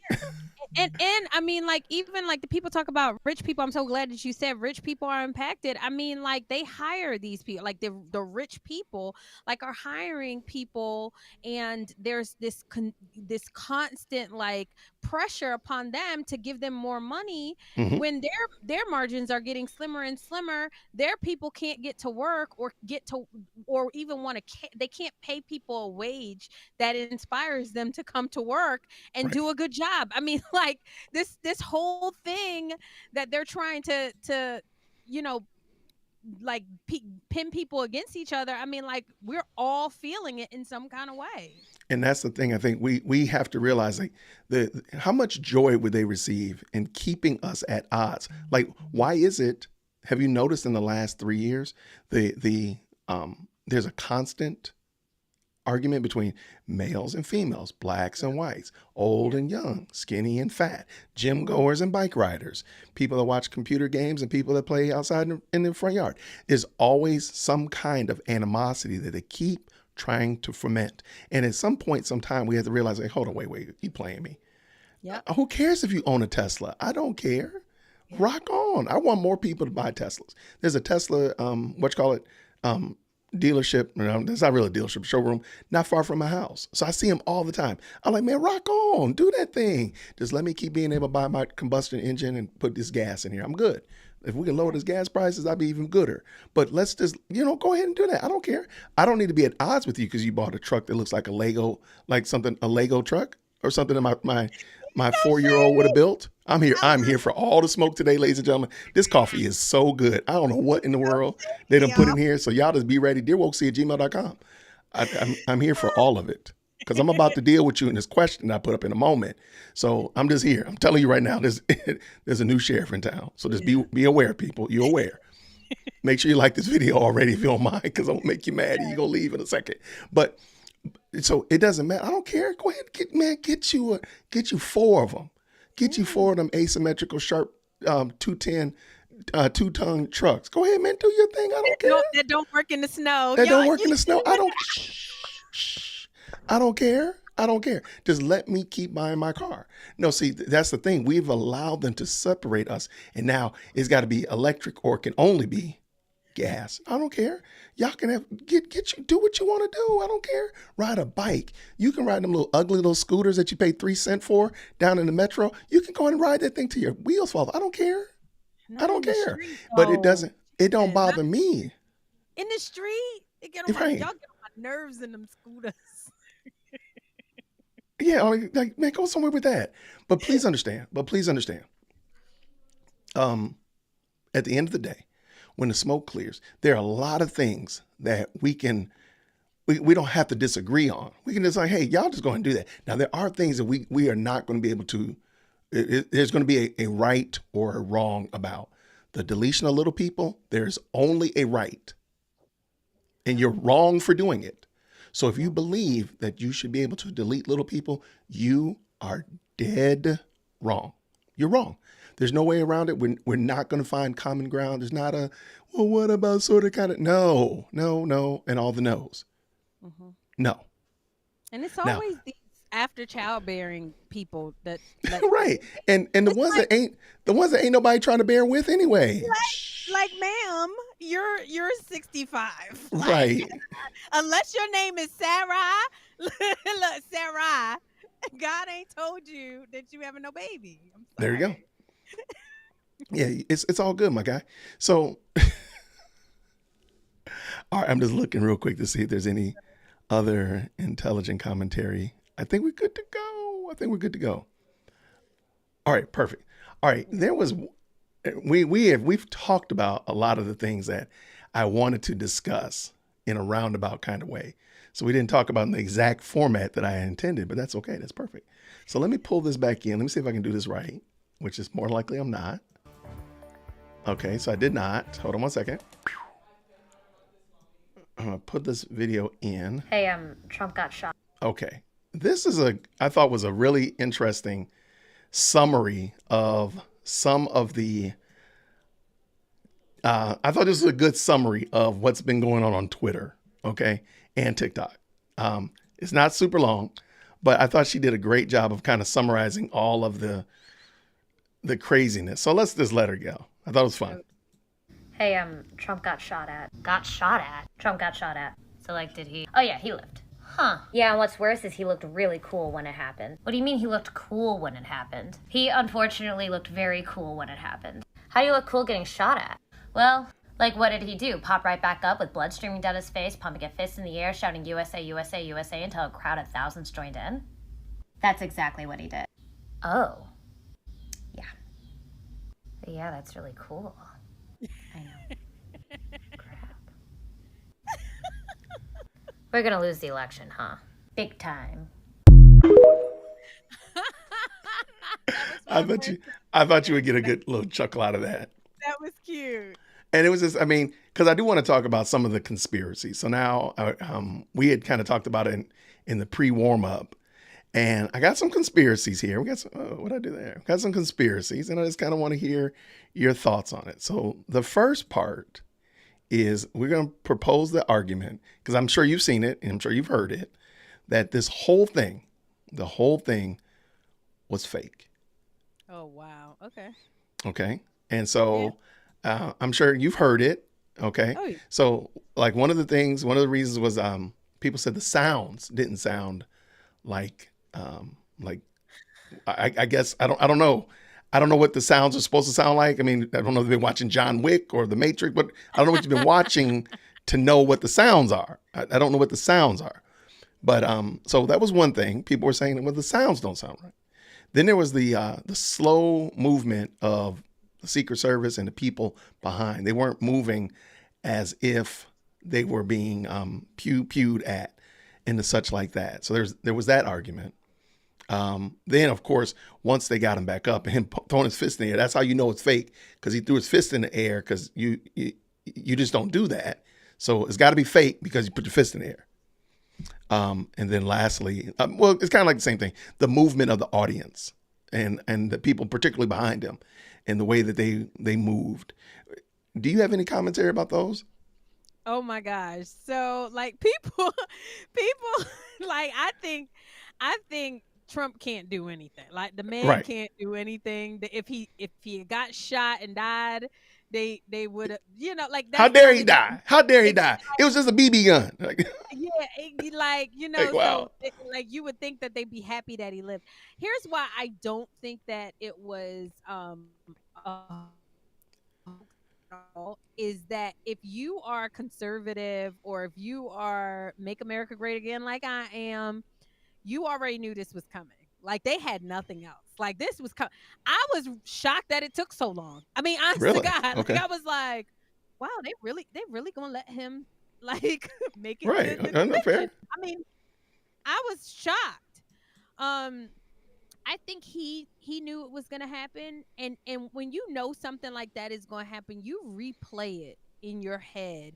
Especially like I'm learning a lot about men. I grew up with only women in my house until my mom got remarried. It was just me and my two sisters and my mom. Oh, And so wow. I didn't Okay. quite understand. Yeah, I didn't quite understand men. I didn't have any brothers, but I do realize that women, we don't understand how they work. A lot of men throughout history have done things for the greater good.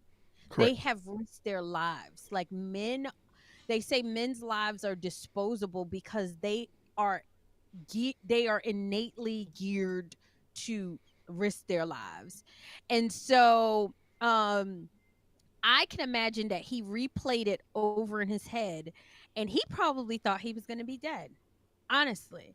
And then he probably got up and was like, oh, like y'all tried it. I knew y'all was going to try it, and y'all didn't. Wow. And I think that adrenaline was coming through him, and he is a rock star. Y'all gotta understand, like he's a rock star, and the fantasticness of him, and I'll make up that word, is the fantasticness of him, is that's what kind of makes you a star, is what you do on the fly. It's not the rehearsed kind of thing. Like, it's just not.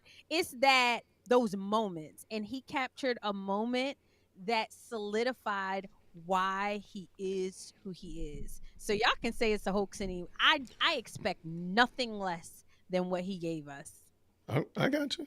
Let me, because I was trying to understand the whole fist pump thing, and I thought about it. I've been in 2 car accidents.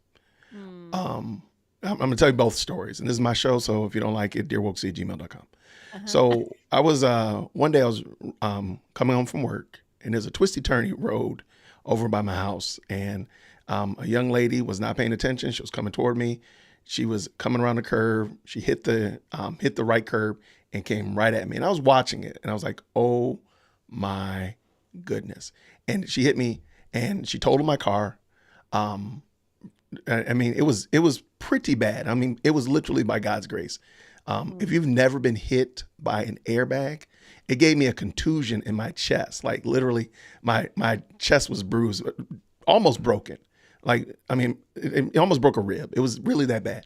If you've never been hit by an airbag, you've never been hit by anything. I'm telling you, that was amazing. But the amount, like, I got out the car, and your adrenaline levels go somewhere different. And then when the fire, I mean, I was enraged. I probably could have just, I mean, I was completely just gone. And then when the fire department came, I think I broke down on the ground crying like a 3-year-old. I mean, all within a matter of just a few moments. Because when I look back and saw the car, and I'll post pictures. You know what? If you're a member of the channel, I'll post the pictures on my community post. The car was done. And, you know, I got out the car because she had fried my side. So I actually had to crawl across to get out on the passenger side. And, you know, I was just gone. And, you know, when the ambulance came and they were checking on me, they're like, are you okay? I looked at the car, and I literally crawled in a fetal position on the concrete outside of a school, crying like a 3-year-old. So my point is, I can totally understand, like, man, if you at one point thought that you were done, it was over. Yeah. And you have no idea. When I'm telling you, if an airbag hits you, it's going to change your whole day, your whole month. Because you don't understand the distance between that thing and how quickly it hits you. It changes your whole day, your whole life. So where I'm going with that is, like, I can understand, like, once the adrenaline changes, the adrenaline levels change, and you go from, I thought I was about to die. Oh man, just got blood on my ear. Yeah, I'm throwing my fist up too. I'm with you, like, I'm alive. Like, I don't know if that's what he was thinking. I'm not saying that he had some kind of, you know, praise the Lord. He entered. Hold on, let me bring the horns. I don't know if he was like, you know, praising the Lord. I'm alive. Hallelujah. I don't think that's what he was doing. No. But let me just be honest and say, I can understand, like, man, the adrenaline rush. And then one day, I was taking my daughter to her driving class. And I just dropped her off. I left from the driving place, and I was heading to my studio. And some man was not paying attention, and he ran into the back of my car.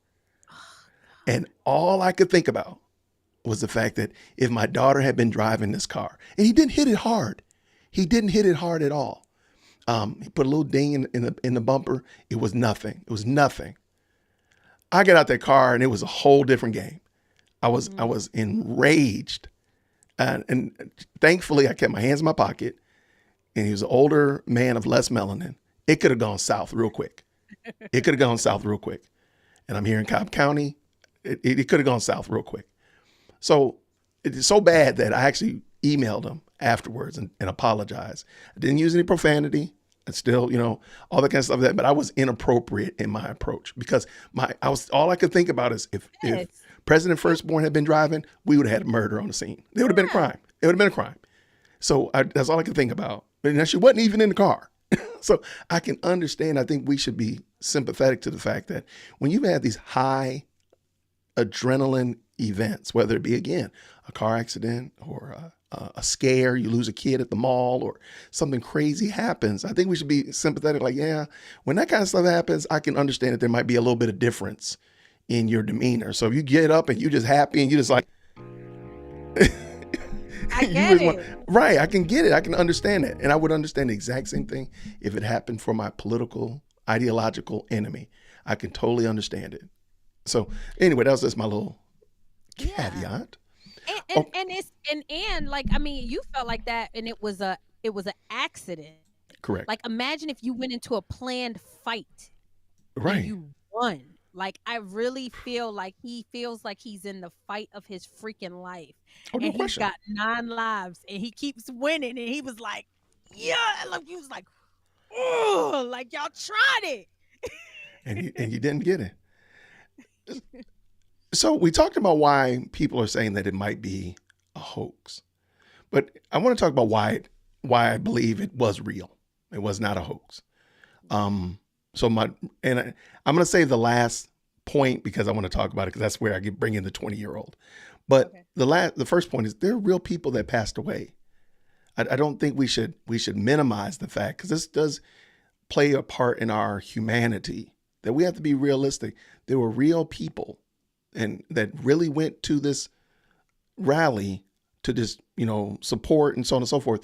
And they really did not come back home. There are people who really did go to this rally and are now in the hospital. We have to be empathetic to that. So there really were people that died. So let's not, because Trump didn't, that doesn't mean that the event was false or phony or whatever like that. I think that's really silly. And then secondly, I'm not 100% certain what would be the purpose of this, since he was already trouncing Biden already. Since the debate, he's been mollywopping him everywhere you go. So what would have been the purpose of this? And again, going back to my first point, there was real people that have passed away. It doesn't make sense. And maybe I'm wrong, dearwokecy@gmail.com. Why would you do something like that if you're already winning? There's no reason for it. You're already riding into the RNC on a victory. Now you're going in on a quadruple victory. I mean, but why do it? Anything you want to add about that? Because I do want to talk about my other reasons as well. Yeah, and they know it. One thing I would just say is that they're trying to make Trump as evil as probably they are. I mean, I'm sorry, Jussie Smollett is not a Trump supporter, and right. I haven't seen any Trump supporters like make up this kind of thing. But it's kind of like when you are guilty of something, you try to project on the other person. Trump has not made up these things. This is not something that he's used to having to do. Right. That's your team, unfortunately. That's the Democrat team, whether you like it or not. I mean, they make up, oh, Joe Biden is bringing us all together, or like they just make up stuff. And so I think that they're projecting. They are truly projecting. I agree 100%. My last 2 points about why this is real is by saying that it's fake, by me saying, oh, it's a hoax, whatever like that. I think the people that are saying that are trying to cope with the fact that they now are seeing just how evil people are in 4K. You're like, whoa, you tried to do that to that man? Okay, let me cope with it. No, it was fake. That makes them feel good because they can't believe these people are really that way. If you would do that to a former president, possible next president, what you gonna do with the little studio owner in Cobb County? What you gonna do with me? I'm just a stay-at-home mom. What you gonna do? Like, if you would do that to him, what you do to me? And I think people are now coming to grips with the fact, and they're trying to isolate this thing and say, it's gotta be fake. Because otherwise that gives them ease of conscience to the fact that your team is really evil. You are really, truly dealing with the devil. And you realize that now, like, wait, they would do that? Oh man. So so one of the reasons why I believe it's real is because people now are seeing just how vile and just how wicked one team, and both teams can be, let's just be honest. But the political rhetoric that has been going on from one side has been vile. I'm sorry. If you just do a quick Twitter search, you'll see them. I mean, the montages have been coming fast and furious. So that's one thing. But the next thing the last point I want to bring up is the big issue about the young man being 20 years old. Okay. And I brought this up because think about it. This man is 20 years old. That means he was probably born in 2004, 2003-ish. Who has been in control of the social narrative for the last 20 years? Don't tell me it's been Republicans. Don't even try to tell me it. It's not conservatives, because he just got out of high school. He might have had a year of college. Who has been in control of that educational system? Who's been in control of the media? You can't say it's been conservatives. It sure ain't been Christians. Who has done it? That's right. That team. This is their byproduct. Sure, don't waste your time telling me that he was a registered Democrat, a registered Republican. Don't waste your time with that, because I don't got time for that tonight. Voted. He's never voted. He ain't never voted. My point. That was exactly where I was going. Don't even waste your time. So please don't tell me. Don't waste your time doing that. And I told you already, fair warning, the coffee was really good. I don't know what this iced coffee stuff is. This stuff has been on fire. Okay, so y'all in trouble, because it's already 8:30 and I got all the gas to 12:30. I'm telling you. So, but this is, so please understand, this is the byproduct of your team. This is the byproduct. This is the blue-haired, ring through the nose, multiple tattoos, don't know if he's a male or a female. This is the byproduct of that. This is the ideology. This is what the finished product, if you will. This is the master project of your team, is creating this type of confusion to the point that a 20-year-old would want to take out a president. For what? Let's be honest. What? Oh, because he has to pay high taxes. I mean, like, right. I mean, like, come on, like, make it make sense. So another reason why I believe that it's real. He's only 20. He was only 20. See, and that was why I wanted to point that out, is that the reason I think that this is real is because this is the byproduct of this society and this generation. I'm a former classroom teacher. Most of y'all know that. I used to teach educate. I used to be a good educator. Trust me, I do actually know what I'm talking about. And I can tell you emphatically, conservatives was not ruling the roost. Of course. Republicans were not running the farm. No, it's not. And it hasn't been, and it probably won't be. So this is not the byproduct of Republican education. Y'all can say that to make yourself feel good. Again, it's part of that copium. I understand that y'all cope with lying to yourself to make you feel better, but please understand the end result. This is you. This is your product right here. This is your product. Yeah. And at the end of the day, you have to live with that. So those are the reasons why I think it's fair to say that this was not only a real event, it was really evil and really violent. And we ultimately need to deal with that again with the gospel. But so that was it. Yeah. And him being 20, like, unfortunately at that age, especially in Western culture, like in American culture, like their minds are just not developed. And then with these serial killers, I was watching Candace Owens and she was talking about, they always have like a certain type. Nobody knows anything about them really. Like the family is like, and that probably goes into your whole conspiracy theory thing that we're going to talk about. But it just seems really strange. And I don't know why we're acting like, how did this happen? I mean, like, political opponents have been assassinated since the beginning of time. And so here we are here again. This is nothing new. And we kind of saw it coming. Oh, we did. I'm sorry. I don't. People, please understand.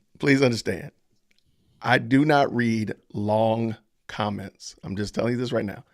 Y'all already know I don't mess around with long comments. So just don't waste your time. Don't be writing no third book of second confusion in my comment section. Don't do that. I'm not doing it. I'm not reading them. I'm going to tell y'all already. I actually did a video one time, Crystal, explaining what I do when y'all write these long epistles.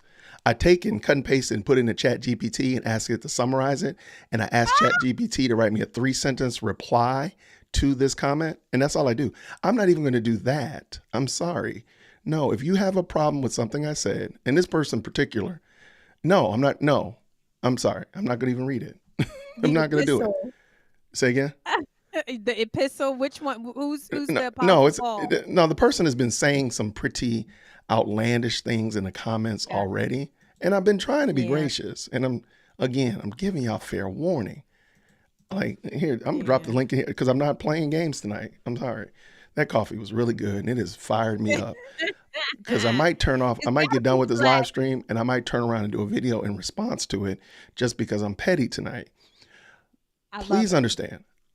The issue and the problem at hand is this person has sadly misunderstood when I said that people look at Trump and they point their finger at Trump, and I say, you have done the same thing. And this person has translated that as me saying that it is okay to have children out of wedlock, or it's okay to have extramaritals. That's what the person is saying. And if you are under the delusion that I would say that, or that I would promote that, then I would highly recommend, encourage, and I'm okay with you unsubscribing to this channel. This channel is no longer for you. Because if you believe that I would say that, then you have lost the full narrative. Like, there's no way in the world I would say that. There's no way. And there's no way that I would condone that. So please, you're welcome to go ahead and unsubscribe. Hit unclick the bell. They're strange and they want to be God. But he said, as far as the east is from the west, so are my ways, not your ways. And according to these people, Trump would be disqualified from being used by God. But you know who else would be disqualified from being used by God? David and Bathsheba, who's even closer. Well, even closer, even in 4K right now. Why would God use Biden? Yes. Like, exactly. okay, that's fine. That's fine. That's fine. Trump is disqualified. Not a problem. Why is Biden why is Biden qualified? Didn't answer that question. Why is Kamala qualified? I mean, come on, people. You can't follow this logical train off the cliff because you're smart enough to see it's going off the cliff. Just stop. And no time and you going to rewind the tape and tell me where I said it is okay to have premarital sex. You rewind the tape, timestamp that joint. Jason, whether you say it or not, you can say it. Matter of fact, you don't have to say it, and y'all still gonna do it. Like, what? Right? You're not doing it because Jason gave you permission. Some loudmouth in Georgia is giving you permission. Jason, maybe if you say you should do it, maybe they won't. I mean, well, there you go. Okay, there you go. Because you're so holy, I'm gonna say you can go ahead and cheat on your HOA dues, and then y'all will be righteous because you're gonna do the right thing. See, these people make me sleepy. Trying to follow no Bible anyway. Like, we can say whatever you want. It doesn't matter what we say. Like, y'all ain't trying to do it. But even more than that, if the scriptures say otherwise, you're saying that I'm like, again, this person's challenging, and again, I'm trying to be a little gracious. I'm trying to be a little gracious tonight. Good. And gracious is over with. But like, come on, my guy. Come on. Don't write long. I know you like to write long comments, Nick. Don't do it. I'm just not for it. I never read them. I don't read long comments. I'm just telling y'all. I literally did a whole video where I show you that I cut and paste it and put it in the chat GPT, and I say, please summarize this and write a 3-sentence response. And I just cut and pasted it back. I don't read them. Nobody reads these long epistles. Ain't nobody got time for that. Oh, you know what? Let me get that. You know why? Because when I see that long comment, this is what I say. Ain't nobody got time for that. I just got other things to do. And so, I mean, the goal tonight, Crystal, was to just kind of hopefully encourage people that we don't have to hand wring about Trump. We don't have to hand wring about the state of the nation. I mean, we want to pray for our leaders. As I started out with 1 Timothy, we want to pray for our leaders that we live a peaceful life and we're able to live a dignified life before Christ. But at the end of the day, Christ still reigns. He's still in complete and utter and total control. So Trump is Christ's Trump. Biden is God's Biden. Kamala, and fill in the blanks, whoever your person is, leadership, all the way down to your local dog catcher. They all work at the behest and the pleasure of Christ. So at the end of the day, as long as he still rules and reigns and he's still running the ship, I don't care what the deckhands are doing. As long as he's still captaining the ship, I don't care what they're doing in the engine compartment. As long as Christ still reigns. And so as far as I know, Christ still reigns. Well, I think that part of our problem is I mean, yeah, Christ reigns, but he has put us in charge and we suck. I mean, like we're the problem. He has commanded us to bring God's kingdom here on earth. Thy kingdom come, thy will be done on earth as it is in heaven. Yeah, Christ is ruler, but the reason why this is happening, make no mistake about it, is he's a perfect God. We are imperfect and we drop the ball. We suck all the time. And that's why what's happening to Trump, what's happening in our political climate, what's happening over there in Israel, what's happening over in, Russia and Ukraine. Yeah. Like that's our bad. You know what I said? My bad. That's us. This ain't got nothing to do with our imperfect creator. I mean, Our perfect creator. Right. Our perfect creator. He's not imperfect. He's perfect. So. And I think people miss that all the time when we say, hey, well, if God is good, then why is XYZ transpiring? If God is real, why is this, that, and the other happening? I said, that's a great question. Why is it happening? What is actually happening? Well, this horrible thing is going on in Chicago, and over here in this country, there's a starving children. In this country, they have wars. Okay. And those people, and what's going on right there, what is the common denominator? It's people.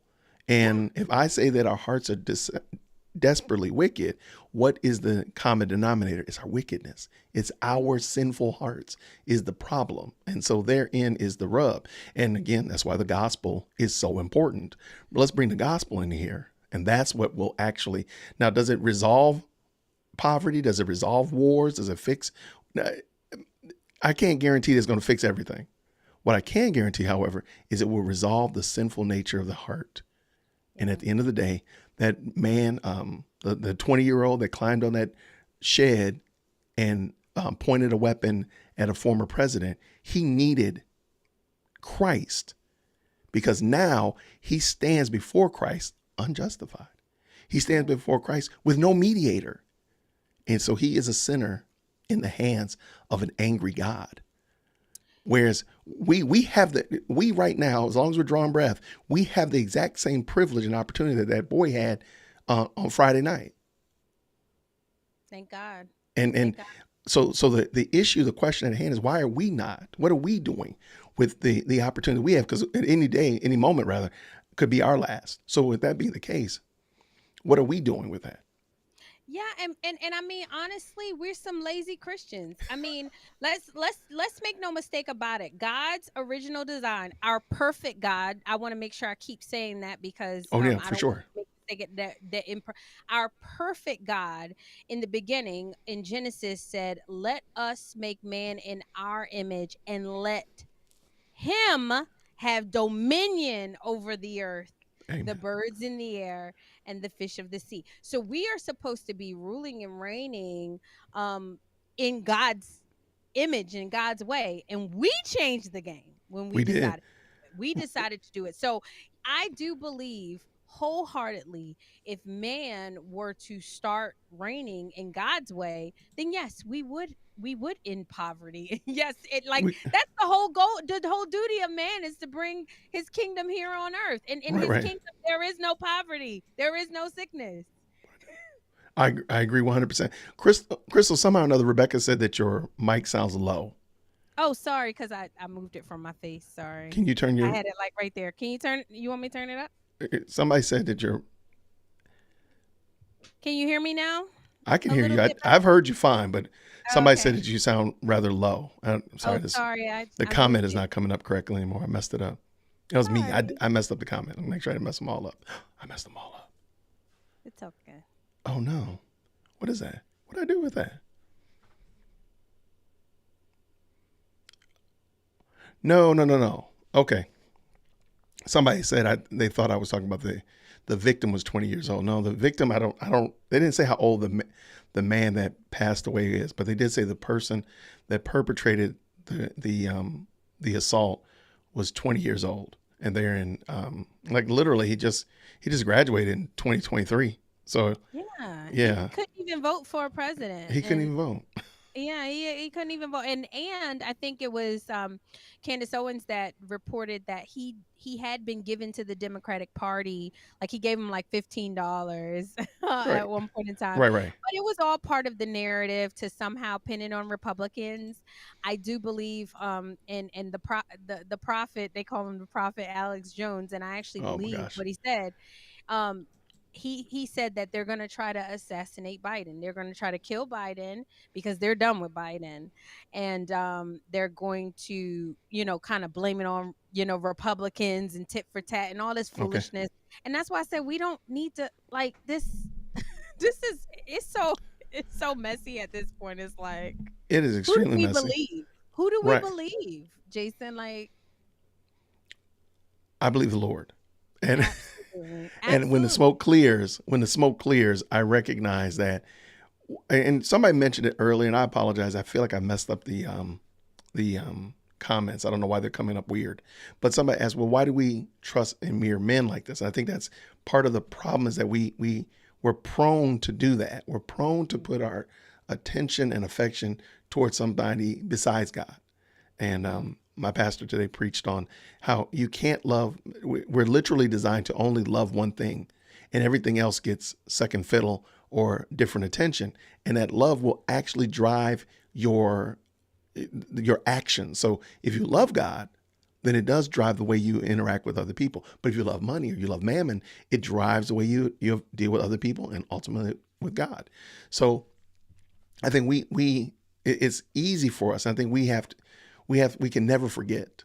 And if you've listened to the show enough times, I always talk about the fact that we constantly need the gospel. Even if you've been a believer in Christ for multiple decades, you need the gospel just as much as the person who just heard it today. You need it on a regular, steady diet of the gospel, because it constantly reminds me and brings me back to level setting. Because we're prone to get off kilter. We're prone to get off balance and such like that, and then find ourselves way off course before we try to do any course correction. But then we're way out of bounds. So there's a steady diet of understanding. I do this because it's been done for me. And because it's been done for me, I do this. And that's a steady diet of, because he saved me, I can extend grace to anybody. Hence why I say that critical race theory is a cult, because it literally says, yeah, I've been forgiven, but you have to do something special for me to forgive you, because your skin color has less melanin than mine.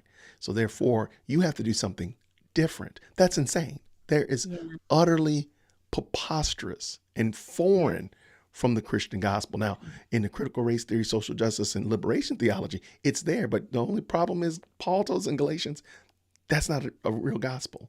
So we got to reverse that thing right on back over here to the real gospel and keep it right here. So that's my little 10-second rant. And I get a steady diet of, and I don't know how you feel about this, but like, I literally have to tell myself, I am crucified with Christ. Nevertheless, that I live, but Christ on the inside of me. Like, I literally have to almost like die every single day. And I think the Apostle Paul says I have to kill my flesh every day, or else you'll get sucked in. I mean, like, you'll just get sucked in for sure. No, that's a perfect response to that, because think about it, like how quickly I can get in my flesh because my kids didn't do something, or my neighbor did something wrong, or something didn't happen right at the studio, whatever, fill in the blank. And we could quickly lose focus and forget that I've been forgiven. Like just think about social justice. How does that play out if I've been forgiven at one time? Please understand, it wasn't Crystal forgave Jason because Jason stole her parking spot, or Jason bumped into her car. No. It was God forgave Jason for no reason. Not because Jason was so great, not because my beard was so well groomed, because it's not, but because of his great love toward me. And that's it. I did nothing. I didn't deserve it. I didn't earn it. So why could I not? Because Crystal bumped into my car, because Crystal took my parking spot at church. Fill in the blank. What could Crystal have done to me that was worse than what I had done to God? I'll wait. That's what I thought. So therefore, I can be generous and gracious and forgive even when I don't want to, because I've been forgiven when he didn't have to. Yeah. Well, I would like to say that Jason's beard is pretty awesome, you guys. Wouldn't you agree? his beard is pretty well groomed. What I Trust will me, say it needs about to be trimmed. With these people is like who made you in charge of justice? Like, I was listening to William Murphy's song, and I used to be a fan of him, not so much now, but he has a whole album that he did last year called Worship and Justice. And I'm like, how that's literally like a heretic. Like, who gave you the power to impose any kind of justice at all on anybody? Because we all deserved death. And me and you were talking about it before we started. Yeah. Like, make no mistake about it, slavery has been done since Genesis all the way down to Revelations. Mm-hmm. And those people in Egypt, whether you like it or not, the Egyptians, they didn't look like some of these white folks that y'all trying to hold by the you know what. Yeah. They look brown, okay? Yeah, they did. And so everybody has gone through this. Mainly, I believe, and the Bible actually talks about it, is there rose a generation that knew not the Lord. There rose a generation that knew not the Lord. And unfortunately, a lot of what's happening, especially with slavery, it has to do with there rose a generation that knew not the Lord. And make no mistake about it, we are going right back into slavery. I agree with you. I have no idea what happened to my letters, my words. There we go. Okay, I found it. I figured it out. Sorry about that. All right. Somebody asked you what's your name, Twan. Crystal, can you give us your and I think the moderators already dropped your link in the chat again, but can you tell everybody again who you are, Crystal? I am Crystal, aka Red Pilled Brown Girl. Follow me on YouTube. Follow me on Instagram. I'm Red Pilled Brown Girl, but I'm also CJ Shines Bright. I go by CJ. A lot of people call me that. Thank you so much for even tuning in, and thank you again, Jason, for having me. Your crowd is real fun. Oh, they're a lot of fun. Thank y'all. Okay. So somebody asked me, what's the iced coffee recipe? I know. Okay, let me tell you. You made it. You made it. Yeah. So apparently, so Lady Dear World Christian got a Keurig last year, and I was like, why did you get a Keurig? But realize it is paid for itself many folds over, because her and my daughters used to go to Starbucks and blow and burn through entirely too much every day. So they'll make it here now. So one day, if I'm ever in a store and I see something that maybe they'll like or whatever, anything on the clearance aisle, I'm gonna get it. So the other day there was some Dunkin' Donuts iced coffee Keurig cups. I said, let me try this. Let me try it. It was like, was a 20 pack? It was on clearance. I said, let me try it. Oh my God. It changed your life. Oh my God. So all it is the iced coffee. I'll take a picture of it. It's just the iced coffee, Dunkin' Donuts. No, Dunkin', send him a check, and then right. Take a picture. There you go. There you go. There you go. There you go. Come on, Dunkin'. Dear Woke Christian runs on Dunkin'. Let's make it happen, Captain. And thank you so much. Dunkin' Donuts. Thank you, Retired, for the very gracious super chat. What does he say? Great guest this evening. You make a great pair. All right. Well, there we go. Who knows? Yeah. Who knows? But let me see what else. Let me make sure I got all the questions pertaining to you being here. Oh, goodness. Okay, so now we're doing beard Q&A. I like Uncle Jimmy's beard products as well as Evan Alexander. Shout out to Evan Alexander. They're located here in Smyrna, Georgia.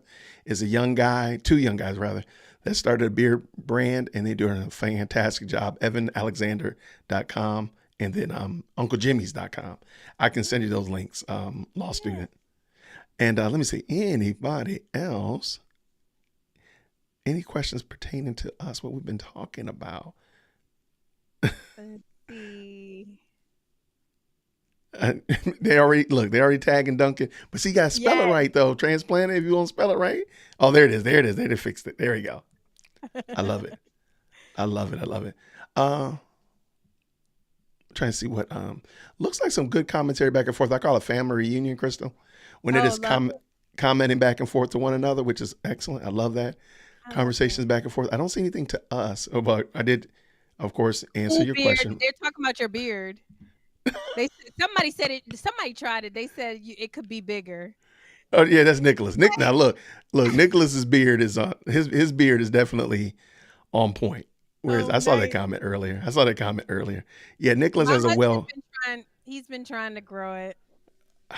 Tell him to call me. Tell him to call me. Prayer for his beard. Y'all keep his beard in prayer. Tell him to call me. I'll give him some suggestions. Look at this. There we go. See, that's what I'm telling you. I got the best live chat on the planet. Nice. On this side of Pluto, there's no other live chat that is better. So thank you so much. All right. Love it. Okay, so what does Paula say? Paula says here, the only thing we all should realize is together we are strong and divided we are weak. No, Satan keeps us. Yes. So it is Satan trying to keep us divided. I agree 100%.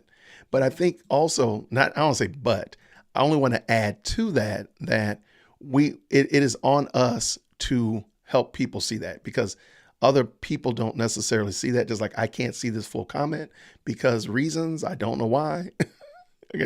I keep trying to reshape it so it'll fit on the screen. I have no idea why it's doing that. I tell you, man. Oh, this is not what I'm talking about. This is not the crime I be talking about. But the epistles. But yeah, but discount code. I will I'll reach out to Brandon right now. Hold on one second. I'll reach out to Brandon. Come on, Brandon. Come on through, Brandon. No, he's a good guy though. He's a good guy. I'm actually supposed to stop by his studio next week. But yeah. There you go. I'm just shooting my message right now. Cool. Let me see any other commentary. I'm looking. Somebody said, "Are we playing Guess the Comment?" Do you do Guess the Comment? No, it was because that was Nicholas being comedian. Because when I was putting them on the screen, they were looking weird, and I had accidentally hit a button, and I don't know how I did that. So but you know where this would not have happened? On StreamYard. I know. Oh, don't get me started. Don't get me started. Let me send that to him right there. All right, let's see. So we already got people subscribed to your channel. Shout out to, please check out Red Pilled Brown Girl. Please make sure you check out what she's doing over there. She's doing great stuff. Sure. And let her know that you appreciate her stopping by. Who knows? Maybe we'll have her come by more often. I know. I would love to come by. Tonight we are talking about Divorce in the Black. Yeah, have you seen that yet? What is that? The new Tyler Perry movie that's on Amazon. I hate to even promote it. Wait. You already lost me with Tyler Perry. Like my whole, I don't fool with Tyler Perry. But go ahead. What? You gotta do this one though. This is one you gotta do. This one you gotta do. You gotta do this one. What's it called? Divorce in the Black. It's very shameful actually. But me and my husband, we're gonna break it down tonight, y'all. Y'all gotta watch. Oh, what time? Right after I get off of this. Oh, okay. Let's see. But we're gonna go and we're gonna talk about it because it's very important topic in the community. Let's say that it's actually really bad. This is probably one of his worst. I think you would be very upset. I saw like a few of my friends on Facebook was like, okay, a lot of the guys, especially a lot of the men were like, I'm done with Tyler Perry. Like, I am done. Darn it. I can't bring it in. Yeah, it's pretty bad. I'm trying to bring it in, but it won't let me do it. Darn it. Oh. Okay, now I'll have to go back and check it out. Hold on one second. Can you hear me okay? Yeah, I can hear you. What happened to it? My audio went weird. I was trying to bring it in to look at it, but okay, is this the one that Brother Man is in? Tia Mowry's husband or former husband? Yep, and Making Good. And Making Good. Oh my gosh. All right, maybe we're gonna check this out. All right, so that's what y'all are doing tonight on your channel. Yeah. Oh, then we're gonna have to come by there and holler at you. Are you playing snippets or y'all doing okay? No, we have to check you out. I love it. Okay, I appreciate it. Okay, so in the chat, everybody, like people are not messing with Tyler Perry. Like he's a mess. Big news from YSL. Really? Oh my gosh. This has just been a news heavy, this spring and summer have just been just waves crashing of news just about every day. I mean, we hadn't even had an opportunity to unpack the Alec Baldwin case when, I know. right. Like Alec Baldwin seemed like it was a month ago, right? It was literally Friday. It was literally Friday. And now we had what happened yesterday, which seems like it's just this big juggernaut of information. And I forgot the YSL case is still going. So yeah, we got a lot to talk about. I know, for sure. It's a lot of news. And it, it's just I like and you want to try and unpack it, but sometimes I'm a little I could tell you what I think about it, but I guess when I saw them steal the election, I'm sorry, I'm gonna get you banned. When I saw them steal the election in 2020, that's when I kind of realized that like some of this stuff, we don't know how deep this thing goes. So sometimes I'm like, I don't know. I agree 100%. But I keep pointing out that there are some real things in 4K that we're watching that I think we need to be mindful of. Example being that these young men, and I did a video on it, and I said, the Young Thug case is an example of what happens when you view men as being disposable. Yeah. And I point out, like, you do realize that the only people prosecuting Young Thug are women, and the only ones trying to defend him are white men. That should tell you something. Well, the majority of them that are defending him are white men. There are black men in there as well, but they're only men. There's only men defending men against women. Just seems really weird. It just seems like part of the narrative. But the problem is most people in a normal dealings would probably not deal with the YSL people. They wouldn't deal with them if they just saw them at the grocery store. They would definitely cross the street if they saw them walking down the street. But these men's lives are literally hanging in the balance, and we're treating them like they don't matter. Yeah. Like, oh, it don't matter if you're in jail for 2 years and this case is going left. It's been going left, but it don't matter if we keep you in jail. It don't matter. Nobody cares. Like that's problematic for the way that we should deal with people. And I think it does play its role into how we deal with our opponents. Do we just throw them in jail and leave them in there because you don't like them? The way they look? The pendulum always swings. It always does. That's what people don't understand. Like, yeah. All right. So you are going to be doing that on your channel in a few. So we will come by there and say hey and holler at you. Make sure you're doing okay. And when do you regularly do your show, or is it? Yeah. Oh God. So I started off doing a daily show. Okay. And then my schedule got like really crazy, so it was very difficult for me to do. And so now I've switched to weekly, and I try to go live Mondays, you guys. I am struggling. Be patient with me. And when I'm not going live, I'm constantly putting out recent content on Instagram. So follow my Instagram. I'm always you're an Instagrammer. Yeah, I'm always putting a short. I put YouTube shorts out here and there when I don't get a chance, but I am definitely on Instagram. That's probably where my biggest presence is. started monetizing, and I got a whole 68 cents the other day. Well, there you go. Don't spend it all in one place. Reinvest it. Reinvest it in the business. Reinvest I it. got to make this YouTube thing work because 68 cents on Instagram is just not hitting. Oh, no, that is not working. That is not working, but I understand your point. Let's see. Uh-oh. I'm reading about YSL? Yeah. Oh gosh. That's a whole nother podcast. Oh man. Trust me, that's 2-3 days right there. But no, I appreciate that. We will definitely be stopping by, going by to hear what y'all have to say about Mr. Perry and all of his shenanigans. Well, we appreciate you. Thank you so much, Crystal. No, I'm so glad. Like, I'm so glad. I'm so grateful for the opportunity. Thank you so much, Jason. No problem. Please thank the missus and tell her I just appreciate. I love what you're doing. This is so dope. Well, I love the dear woke Christian family, you guys. Thank you for having me. I'm glad to have you, everybody. Thank you all so much. I do want to say appreciate everybody who's been in the chat. Thank you so much to the now 53 members we got on our channel. Thank you so much for that. I appreciate everybody that's been watching the videos this month. My goal was 550,000 views. I'm getting really close to it, and it's only the 14th. So maybe we could crush it again. Maybe we can go even beyond. I don't know. But I really appreciate it. I'm glad that you all are finding value in this. If you do like this type of content, make sure you hit the like button. But do me a favor also. Let's tell Crystal we say thank you so much. Can y'all just real quick spam Crystal in the chat and just let her know we really do appreciate it.